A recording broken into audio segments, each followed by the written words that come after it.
Hi, I'm Marge Tucker. I'm a contemporary quilter out of Norwell, Massachusetts, and I'm very excited to be teaching at the Pennsylvania National Quilt Extravaganza in September. I'm teaching two of my most popular and two of my favorite classes to teach. One is Contemporary Quilting with Your Walking Foot, which will be on Friday, September 24th from noon to 6 p.m. Eastern. In this class, I show you my way of quilting with the walking foot, which involves little or no marking. I start off with the basics, such as needle, thread, batting, and how to secure your stitches. Then we start off with straight line quilting, and there's a lot of really interesting things you can do with straight line quilting. For example, in this small little quilt that I made, it's just quilted with straight lines, but they are spaced a little bit unevenly, a little more organically. And that just adds a very artful and interesting look instead of having the lines equally spaced. In the class, we'll be working on quilt sandwiches, and everyone will have the best view with the camera angle I have. It's like you're sitting right in front of me, watching what I do when I'm quilting. Again, we'll start with straight line quilting. We'll work by looking at different stitch lengths and varying the spaces between the lines.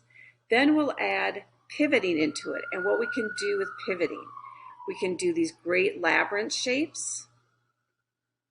We can do triangles. We can call this, I call this a lightning bolt. And also just some very interesting shapes that you can echo quilt around it. Then we'll work a little bit on curves because you don't have to just use your walking foot for straight lines. You can do some great curves with it. We'll be working on these spiral ovals, some of these speed bumps, organic curved lines, and even some big leaves that you can do. And then we'll work on spirals, which can really, you can quilt a big quilt just with these wonderful spirals. Here we have several spirals overlapping. So again, a great place to work on your quilting skills. And I have so many students come to me after this class and say it's really changed the way they feel about their walking foot, and they feel that they have so many more tools to use it. So I hope you can join me for this class, which will be on Friday, September 24th. The other class I'm teaching is Eel Grass and Eddies. This class will be on Wednesday, September 22nd from 4 to 7 p.m. Eastern. In this class, I'll show you a great technique for curved cutting and piecing that results in two reverse image rectangular units. These are what the reverse image units look like after you've done cutting and sewing them together. You can certainly use them in these longer lengths, or as I did with Eel Grass and Eddies, I cut them in half. Cutting them in half made these smaller rectangular units.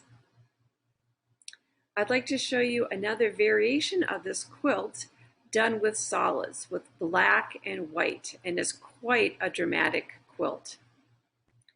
This is the quilt called Give and Take. It received an honorable mention in the Visuals 4 quilt show in May.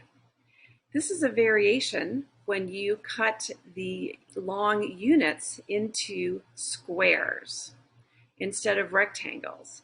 And again, working with squares, you get reverse images units, little squares, black with white stripes, and then white with black stripes in them. And with squares, there's so many ways to work with them. You can make them into half square triangles, which is what I did with Give and Take, and many different arrangements to work with half square triangles. This is just one way. You can see in this arrangement, the curves in a square run in the same direction. But they don't have to always run in the same direction. a very simple variation, and you can have the curves running at about right angles, which will result in a kaleidoscope effect. So a very simple technique, but so many different ways to work with it.